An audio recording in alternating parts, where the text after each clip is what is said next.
নমস্কাৰ মই বিটল দেউৰী মই আপোনালোকক মোৰ অন্য এটা ক্লাছলৈ সকলোকে স্বাগতম জনাইছো। আজি মই এই ক্লাছটোত আগন্তুক ADRE Assam police APR railway police force এই সকলোবোৰ কম্পিটিটিভ এক্সামৰ বাবে প্ৰয়োজনীয় মেথছৰ এটা ইম্পৰ্টেন্ট টপিক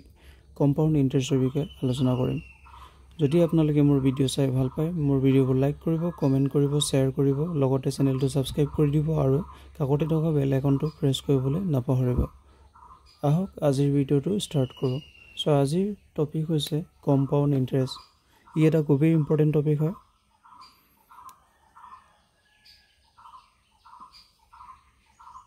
কম্পাউণ্ড ইণ্টাৰেষ্ট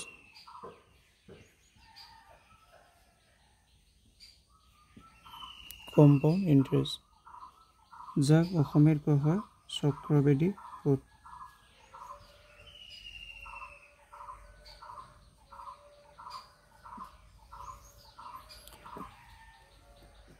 আজি আমি এই ক্লাছটোত প্ৰথমে চক্ৰবৃদ্ধি সুদ মানে কি তাৰ বিষয়ে আলোচনা কৰিম। সো চক্ৰবৃদ্ধি সুদ হৈছে নিৰ্দিষ্ট সময়ত সুদ আৰু মূলধন পৰিশোধ নকৰিলে সুতে মূলে লগ হৈ পুনৰ মূলধন হয় আৰু বৰ্ধিত মূলধনৰ ওপৰত গণনা কৰা সুদক চক্ৰবৃদ্ধি সুদ বুলি কোৱা হয়। সো এতিয়া আমি উদাহৰণ লগাই চাম চক্ৰবৃদ্ধি সুদ মানেনো কি, আমি চক্ৰবৃদ্ধি সুদ কেনেকৈ উলিয়াব পাৰোঁ, তো তাৰ বিষয়ে আলোচনা কৰিম। Suppose example 1, suppose principal value 1000, rate of interest 10% per annum, time 2 years, SI equal কিমান আৰু CI equal কিমান উলিয়াব লাগে। যদি মূলধন প্ৰিন্সিপাল ভ্যালু মানে মূলধন যদি 1000 হয় আৰু সুতৰ হাৰ যদি 10% হয়,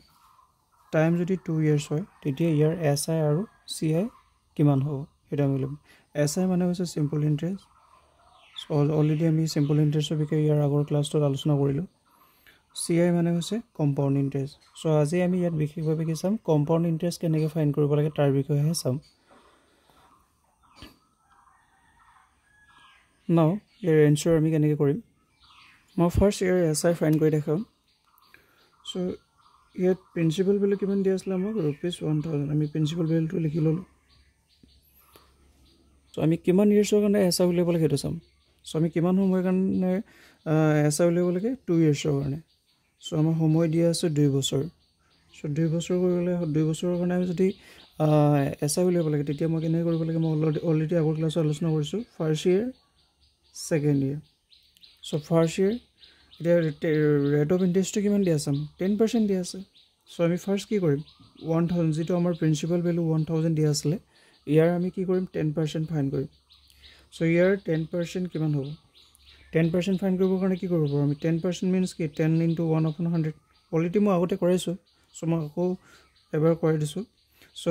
10 × 1/100 × 1000 যদি আমি কৰোঁ তেতিয়া আমি কিমান পাম, ইয়াৰ ৰুটা 0, ইয়াৰ ৰুটা 0 কেঞ্চেল যাব। সো ইয়াত 10 আছে, ইয়াৰো 10 আছে। সো 10 10 কিমান হ'ব 100। যদি প্ৰিন্সিপাল ভ্যালু 1000 হয়, সো ইয়াৰ 10% যদি ৰেট অফ ইণ্টাৰেষ্ট হয় তেতিয়া 1 ইয়েৰৰ যিটো ইণ্টাৰেষ্ট, 1 ইয়েৰৰ ইণ্টাৰেষ্ট কিমান আহিব আমাৰ 100 আহিব। ঠিক তেনেকৈ দ্বিতীয় বছৰটো কিমান আহিব 100 আহিব, হয়নে। সো সিম্পল ইণ্টাৰেষ্ট আমি মুঠ কিমান পাম, SI ইকুৱেল কিমান পাম মুঠ। সো 100 প্লাছ 100 কৰিলে আমি কিমান পাম 200 পাম। সো 200 হ'ব ইয়াৰ সিম্পল ইণ্টাৰেষ্ট। সো আমি ইয়াত কি চাম, সিম্পল ইণ্টাৰেষ্টৰ বিষয়ে অলৰেডি চালোঁৱেই। এতিয়া ইয়াৰ CI ইকুৱেল কিমান হ'ব, কম্পাউণ্ড ইণ্টাৰেষ্টটো কিমান হ'ব। যদি SI 200 হয় তেতিয়াহ'লে কম্পাউণ্ড ইণ্টাৰেষ্টটো কিমান হ'ব সেইটো আমি চাম। CI ফাইন কৰিবৰ কাৰণে আমি কি কৰি ল'ম, প্ৰিন্সিপাল ভ্যালু, আমাৰ প্ৰিন্সিপাল ভ্যালু দুটা প্ৰচেছত মই CI কৰি দেখাম। প্ৰিন্সিপাল ভ্যালু দিয়া আছে আমাৰ ₹1000, এইটো আছিলে আমাৰ প্ৰিন্সিপাল ভ্যালু আছিলে।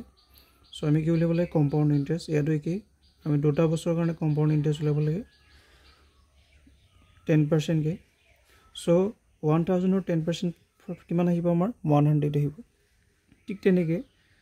আকৌ 10% ফাইন কৰিম যিহেতু আমাক 2 বছৰৰ কাৰণে উলিয়াব কৈছে চ' 1000ৰ 10% এগেইন কিমান আহিব 100 চ' ইয়াত এতিয়া এটা কথা মনত ৰাখিব এতিয়া আমাৰ কি কৈছে চক্ৰবৃদ্ধি সুদ মানেনো কি নিৰ্দিষ্ট সময়ত সুদ আৰু মূলধন পৰিশোধ নকৰিলে সুতে মূলে লগ হৈ পুনৰ মূলধন হয় চ' এতিয়া চাব আমি ফাৰ্ষ্ট কি কৰিলোঁ 1000ৰ 10% উলিয়াই কিমান পালোঁ 100 পালোঁ আকৌ 1000ৰ যদি আমি 10% ফাইন কৰোঁ কিমান আহিব 100 আহিব এতিয়া আমি CI ফাইন কৰিবৰ কাৰণে কি কৰিম যিটো প্ৰথম বছৰৰ যিটো সুদ আছিলে ইণ্টাৰেষ্ট আছিলে ইয়াৰ আকৌ 10% আমি ফাইন কৰিব লাগিব চ' 100ৰ 10% কৰিলে আমি কিমান পাম 10 পাম 100ৰ যদি আমি 10% ফাইন কৰোঁ কিমান পাম 10 পাম চ' এতিয়া গোটেইখিনি আমি প্লাছ কৰি দিম চ' প্লাছ কৰিলে কিমান 100 প্লাছ 100 কৰিলে 200 হ'ব 200 প্লাছ 10 কৰিলে আমাৰ কিমান হ'ব 210 চ' ইয়াৰ 210 হ'ব CI কম্পাউণ্ড ইণ্টাৰেষ্ট আশা কৰোঁ আপোনালোকে বুজি পাইছে চ' এতিয়া এইটো ইয়াৰে যি আমাৰ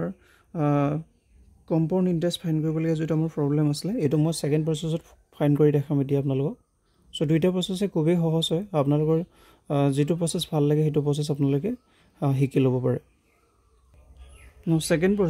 ছেকেণ্ড প্ৰচেছটো ফাইন কৰিবৰ কাৰণে আমি সদায় ৰেট অফ ইণ্টাৰেষ্টটো চাম ৰেট অফ ইণ্টাৰেষ্ট কিমান দিয়া আছে আমাক ৰেট অফ ইণ্টাৰেষ্ট দিয়া আছিলে 10% চ' 10% means what 10% means 10 into 1/100 so'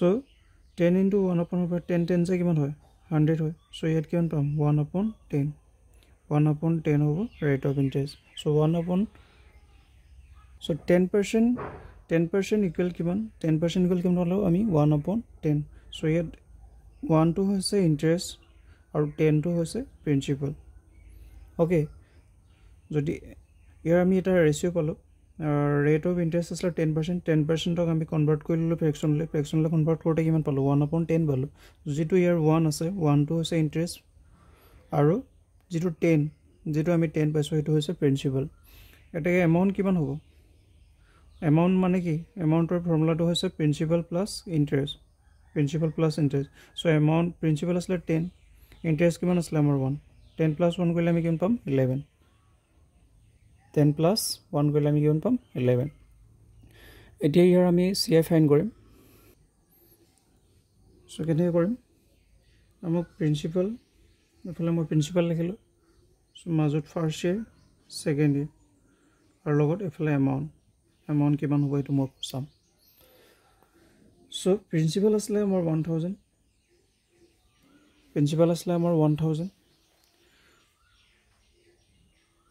into আমি এমাউণ্ট কিমান পালোঁ 11 চ' ওপৰত 11 মাল্টিপ্লাই কৰিম অ'কে এমাউণ্ট ওপৰত মাল্টিপ্লাই কৰিম আমাৰ প্ৰিন্সিপাল কিমান আছিলে 10 তলত 10 এগেইন 11/10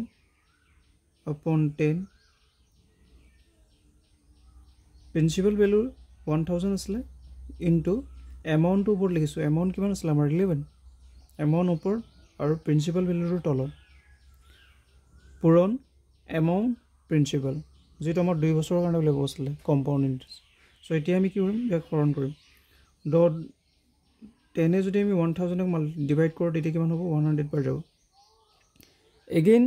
10 যদি আমি 100টো কৰোঁ কিমান বাৰ যাব 10 বাৰ যাব চ' কিমান থাকিব 10 into 11 into 11 is equal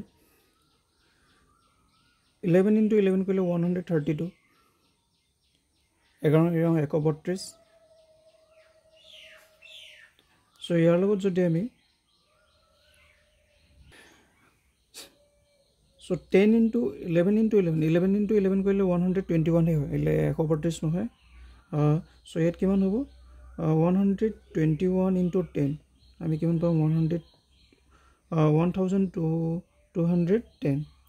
1210 পাম চ' এমাউণ্টটো আমি কিমান পালোঁ 1210 এইটো হৈছে আমাৰ এমাউণ্ট চ' আমাক কি উলিয়াব লাগে CI উলিয়াব লাগে চ' CI উলিয়াবৰ কাৰণে আমি কি কৰিম CI therefore CI কিমান আহিব আমাৰ এমাউণ্ট মাইনাছ প্ৰিন্সিপাল ভেলু কিমান আছিলে আমাৰ 1000 আছিলে চ' এমাউণ্টটো কিমান পালোঁ 1210 মাইনাছ 1000 তেতিয়া আমি কিমান পাম 2120 হ'ব ইয়াৰ কম্পাউণ্ড ইণ্টাৰেষ্ট চ' আমি ইয়াৰ বাবে আৰু এটা উদাহৰণ ল'ম example 2 principal value 1200 rate of interest 10% time 2 years হলে CI ইকুৱেল কিমান হ'ব সো একদম সহজ মই দুটা প্ৰসেস ফাৰ্স্ট প্ৰসেসত কৰি ৰাখম দুটা প্ৰসেস কৰিম ইয়াত সো ফাৰ্স্ট প্ৰসেসত কৰিলে আমি কেনে কৰিম আমি প্ৰিন্সিপাল ভ্যালুটো লিখি লম প্ৰিন্সিপাল ভ্যালু দি আছিল আমাৰ 1200 কিমান বছৰ কাৰণে উলিয়াব আছে 2 বছৰৰ কাৰণে সো 2 1 2 সো ফাৰ্স্ট দ্বিতীয় বছৰ ডাবল হৈ যায় এটা কথা মনত ৰাখিব আপোনালোকে যদি প্ৰথম বছৰ 1 হয় দ্বিতীয় বছৰ হৰাই কি হ'ব 2 ঠিক তেনেকৈ তৃতীয় বছৰৰ কাৰণে যদি উলিয়াব কয় আপুনি 2 ডাবল কিমান হ'ব 4 ঠিক তেনেকৈ গৈ থাকিব সিৰিজত সো ইয়াত আমাৰ 1200 ৰ 10% 1200 ৰ যদি আমি 10% ফাইন কৰোঁ তেতিয়া কিমান হ'ব 120 পাম সিমিলাৰলি দ্বিতীয় বছৰটো কি হ'ব ইয়াৰ 10% কৰিলে আমি 120 পাম সো আমি এতিয়া কি কৰিম এগেইন কি কৰিম এই 120 যেটো আমাৰ ইন্টাৰেষ্ট আছিল সো চক্ৰবৃদ্ধি সুতে হৈছে কি আমি প্ৰিন্সিপাল আৰু সুদ ইন্টাৰেষ্ট দুইটাৰে আমি কি কৰিম সুদ আকৌ ফাইন কৰিম সো 120 যদি আমি আকৌ 10% ফাইন কৰোঁ তেতিয়া কিমান পাম আমি 12 পাম আশা কৰোঁ আপোনালোকে নিশ্চয় বুজি পাইছে সো 1200 ৰ যদি 10% ফাইন কৰোঁ আমি ফাৰ্ষ্টত কিমান পাম 120 পাম এগেইন যদি আমি 1200 ৰ যদি 10% ফাইন কৰোঁ কিমান পাম 120 পাম সো এটি কি হল ফাৰ্স্ট ৰেট কিমান আছিল 120 অৰ 1200 ইয়াৰ আমি 120 পালো আৰু সেকেন্ড ৰেটৰ কিমান পালো 120 পালো সো সেকেন্ড ৰেট আমি কি কৰিব লাগিব এই যেটো আমাৰ 120 আছিল ইয়াৰো আকৌ কি কৰিব লাগিব আমি 10% ইন্টাৰেষ্ট ফাইন কৰিব লাগিব যদি আমি ইয়াৰ 10% ইন্টাৰেষ্ট ফাইন কৰোঁ তেতিয়া আমি কিমান পাম 12 পাম সো নাও CI কিমান হ'ব 120 plus 120 কৰিলে আমাৰ 240 হ'ব 240 plus 12 সো কিমান হ'ব 252 তো ইয়াৰ CI কিমান হ'ব আমাৰ 252 সো এইটো আছিল আমাৰ ফাৰ্স্ট প্ৰসেস এতিয়া আমি সেকেন্ড প্ৰসেসত ইয়াৰ CI ফাইন কৰিম সো সেকেন্ড প্ৰসেসত আমি কেনে কৰিম ৰেট অফ ইন্টাৰেষ্ট কিমান আছিল আমাৰ 10% ইকুৱেল কিমান হ'ব 1/10 মই অলৰেডি অলপ আগতে কৰি গৈছো সো ইয়াত 1 to হ'ব ইন্টাৰেষ্ট আৰু 10 to হ'ব প্ৰিন্সিপাল সো देयरफॉर এমাউন্ট যদি চাও এমাউন্ট ইকুৱেল কিমান হ'ব সো এমাউন্ট ইকুৱেল কিমান হ'ব principal plus interest principal plus interest so principal 10 interest 1 so কিমান হ'ব 10 plus 1 11 এটো হ'ব এমাউন্ট নাও সো ইয়াত প্ৰিন্সিপাল ফাৰ্স্ট ইয়াৰ সেকেন্ড ইয়াৰ এই ধৰণে লিখি লব আপোনালোকে সো এমাউন্ট সো প্ৰিন্সিপাল দিয়া আছিল আমাৰ 1000 নো 1200 দিয়া আছিল প্ৰিন্সিপাল আছিল আমাৰ 1200 ইয়াৰ ফাৰ্স্ট ইয়াৰ কিমান আছিল 1200 এতিয়া আমি কি কৰিম যেটো আমাৰ এমাউন্ট দিয়া আছে 11 এমাউন্ট যেটো আমি এমাউন্ট পালো 11 টো আমি সদায় ওপৰত লিখিম তলত লিখিম 10 প্ৰিন্সিপাল again 11 into 11 upon 10 কৰিম তেতিয়া আমি কিমান পাম এমাউন্টটো পাম সো আমি যদি এতিয়া 10 এ যদি 1200 ক ডিভাইড কৰো কিমান বাৰ যাব 120 বাৰ যাব again যদি আমি 10 এ 120 ক ডিভাইড কৰো কিমান হ'ব 12 বাৰ যাব now so 12 into 11 into 11 এটো হ'ব আমাৰ এমাউন্ট 12 11 into 11 কৰিলে আমাৰ 121 হ'ব সো 121 ৰ লগত যদি আমি 12 মাল্টিপ্লাই কৰো কিমান পাম সো আমি যদি মাল্টিপ্লাই কৰো এ কিমান পাম 2452 পাম এটো হ'ল আমাৰ এমাউন্ট এতিয়া আমি কি কৰিব লাগিব ইন্টাৰেষ্ট উলিয়াব লাগে CI কিমান হ'ব সো CI ফাইন কৰিবৰ কাৰণে একদম সহজ আমি ফৰ্মুলাটো লিখিম CI ফাইন কৰিবৰ কাৰণে আমি কি কৰিম এমাউন্ট মাইনাস প্ৰিন্সিপাল কৰিম সো এমাউন্ট পালো আমি কিমান 2452 এবাৰ যদি আমি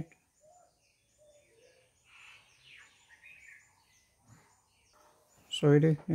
2 হ'ব নালাগে ইয়াত কিমান হ'ব লাগে আমাৰ 1 হ'ব লাগে সো আমি m1 কিমান পালো 1452 minus 1200 কৰিম সো 1200 কৰিলে আমি কিমান পাম 252 পাম সো এইটো আসলে আমাৰ কম্পাউণ্ড ইন্টাৰেষ্ট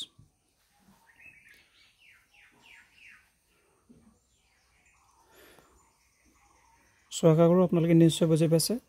সো আমি আৰু এটা এক্সাম্পল প্ৰেক্টিছ কৰিম তাৰ পিছত এই ক্লাছটো সামৰিম Now example 3 if principal value 3430 principal value যদি 3430 হয় rate of interest আমি mixed fraction লওঁ mixed fraction 4 whole 2/7% per annum যদি rate of interest 14 whole 2/7% হয় আৰু টাইম যদি 3 years হয় তেতিয়া CI কিমান হ'ব এটা আমি কৰি চাম এটা খুব ইম্পৰ্টেন্ট কোৱেশ্চন এনেধৰণৰ কোৱেশ্চন আগৰ এক্সামত আহি গৈছে অলৰেডি সো আপোনালোকে খুব গুৰুত্ব সহকাৰে শুনিব সো এই কোৱেশ্চনটো আমি দুটা প্ৰসেছত কৰিম মই ফাৰ্স্ট প্ৰসেছত কৰি দেখাম সো ফাৰ্স্ট প্ৰসেছত কৰিবৰ কাৰণে কি কৰিম আমি ইয়াৰ CI ফাইন্ড কৰিব লাগে তাৰ কাৰণে আমি প্ৰিন্সিপালটো লিখিলম প্ৰিন্সিপাল আছে আমাৰ 3430 এটা আছে প্ৰিন্সিপাল সো আমাৰ ৰেট অফ ইন্টাৰেষ্ট কিমান দি আছে মিক্স ফ্ৰেকশনত দি আছে যদি মিক্স ফ্ৰেকশনত থাকে আমি তাক সদায় কি কৰিব লাগে ইম্প্ৰপাৰত কনভাৰ্ট কৰি ল'ব লাগে তাৰপিছত ইয়াৰ ভ্যালুটো আমি ফাইন্ড কৰিব লাগে যদি আমি ইয়াৰ ভ্যালু ফাইন্ড কৰি কিমান হ'ব মই সাইডত কৰি দেখাম আপোনালোকক বা ইয়াতে আমি কৰিব পাৰোঁ ৰেট অফ ইন্টাৰেষ্ট দি আছে আমাৰ 14 whole 2/7% সো 7 ইয়াত কিমান হ'ব 14 into 7 48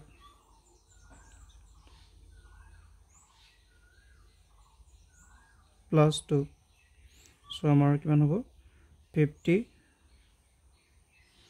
4 7 28 2 carry 98 হ'ব লাগে not 48 so 98 plus 2 কৰিলে আমি কিমান পাম 100/7% বা 100/7 ইয়াৰ যদি আমি ভ্যালু ফাইন্ড কৰোঁ ইয়াত 100 কেনসেল যাব সো কিমান পাম আমি 1/7 পাম সো ৰেট অফ ইন্টাৰেষ্ট যেটো ইয়াত পাৰ্চেন্টেজত আছিল সো আমি এক ফ্ৰেকশনলৈ কনভাৰ্ট কৰিলো ফ্ৰেকশনলৈ কনভাৰ্ট কৰি কিমান পালো আমি 1/7 পালো সো 1/7 ইয়াত 1 টো হৈছে কি ইন্টাৰেষ্ট আৰু 7 টো হৈছে আমাৰ কি প্ৰিন্সিপাল সো এটাকে এমাউন্ট কিমান হ'ব আমাৰ principal plus I so principal আছিল আমাৰ 7 আৰু এমাউন্ট হৈছে 1 ওকে ইন্টাৰেষ্ট হৈছে 1 সো 7 plus 1 গলে আমি কিমান পাম 8 পাম সো 8 হ'ব আমাৰ এমাউন্ট answer principal so আমাক 3 years কাৰণে ওলাই গৈছে তো ফাৰ্স্ট সেকেন্ড থাৰ্ড আমি এই ধৰণে লিখিলম সো হেগত লিখিম আমি এমাউন্ট সো আমাৰ প্ৰিন্সিপাল দি আছিল 3430 মাল্টিপ্লাই এমাউন্ট কিমান পালো আমি এমাউন্টৰ ৰেশিওটো কিমান পালো আমি 8 পালো সো 8/7 into 8/7 into 8/7 এই ধৰণে কৰিম সো না ইকুৱেল কিমান হ'ব আমি তো চাম যদি আমি 7 এৰে 3430 কৰো 490 বাৰ যাব এগেইন যদি আমি 7 এৰে 490 কৰো 10 বাৰ যাব 70 বাৰ যাব এগেইন যদি আমি 7 এৰে 70 কৰো 10 বাৰ যাব so 10 into 8 cube 8 to 3 times repeat হ'ব সো 10 8 cube মানে 512 সো ইয়াৰ মানে হ'ব 5120 সো আমাৰ এমাউন্ট কিমান হ'ব 5120 আহিব সো therefore CI উলিয়াবৰ কাৰণে আমি কি কৰিম এমাউন্টৰ পৰা 5120 মাইনাস আমি কি কৰিম 3430 কৰিম সো মাইনাস কৰিলে আমি কিমান পাম সো 0 পৰা 0 গলে 0 12 পৰা 3 গলে 9 10 পৰা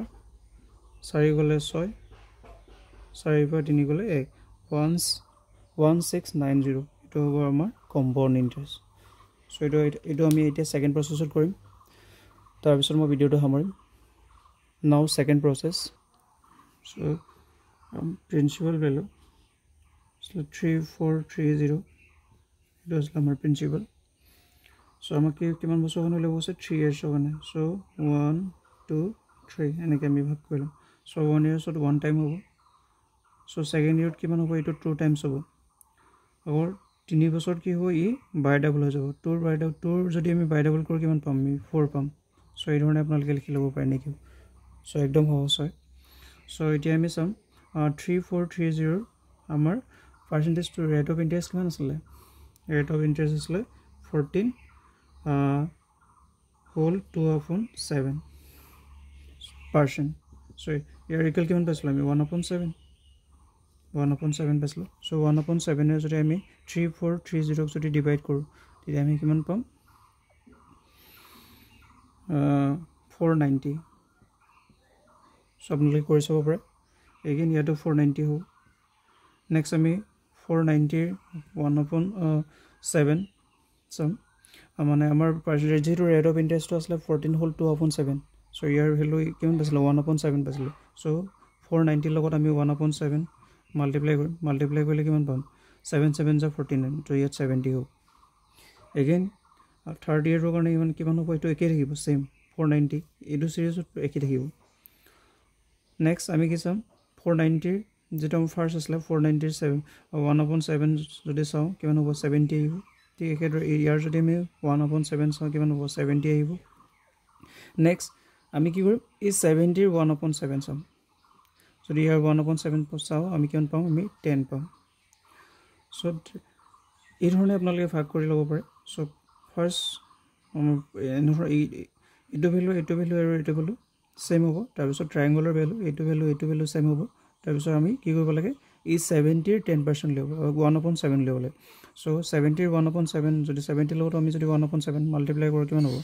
7 10 × 70 হয় চ' 10 নাও CI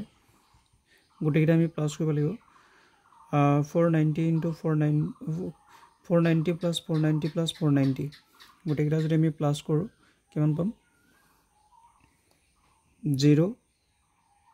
90 × 27 2 carry 40 × 12 1470 next 70 তিনিটা আছে 70 × 21 210 plus 10 so গোটেইকেইটা যদি আমি প্লাছ কৰোঁ কিমান পাম 1690 ৰং হৈছে নেকি বাৰু so 1470 plus 210 plus 10 যদি আমি কৰোঁ তেতিয়া আমি কিমান পাম 1690 পাম so এইটো আছিলে ইয়াৰ কম্পাউণ্ড ইণ্টাৰেষ্ট so আশা কৰোঁ আপোনালোকে নিশ্চয় বুজি পাইছে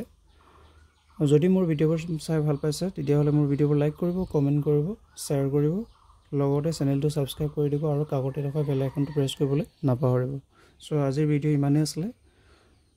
so ধন্যবাদ